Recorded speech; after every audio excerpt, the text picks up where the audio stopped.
If you're looking to go out to eat, you've got a lot of options. There are about 680 restaurants and food establishments within Tippecanoe County alone.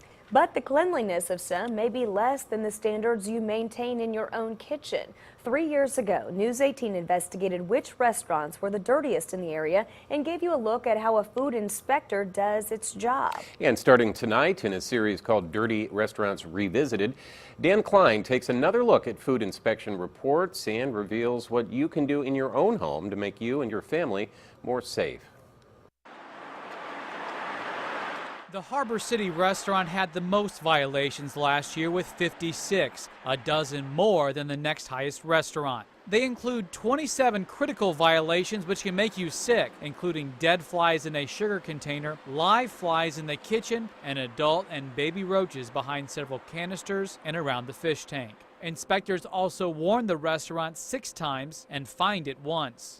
Tied at number 2 with 44 violations each is New Chengdu and Sushi Dan. New Chengdu had 14 critical violations, including food preparation counters not being sanitized and raw meat stored over vegetables and tofu in the walk-in refrigerator. Sushi Dan had 28 critical violations in 2014. Inspectors observed one employee making sushi with his bare hands and lots of food at unsafe temperatures. They also warned the restaurant 4 times.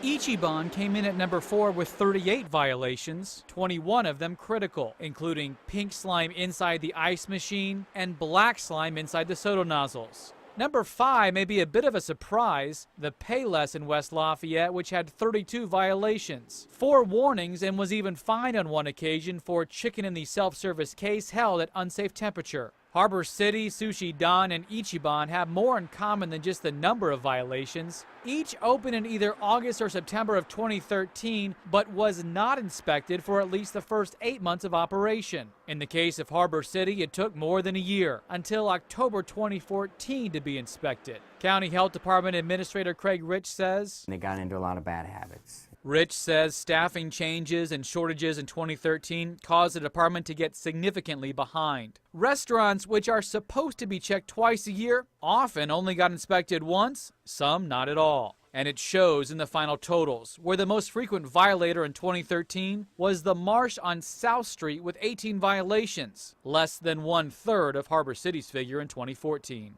Our goals now is if they open within a month, we're in there, kind of start them in the right direction instead of trying to come in behind them. So I think that's been helpful, I think, in the long run. So what actions bring food inspectors back for a follow-up inspection? 5 or more critical violations in a single routine inspection, or have one critical that's particularly unsafe. For example, rodents or bugs, food that's stored at unsafe temperatures, or a dish machine that's not sanitizing properly.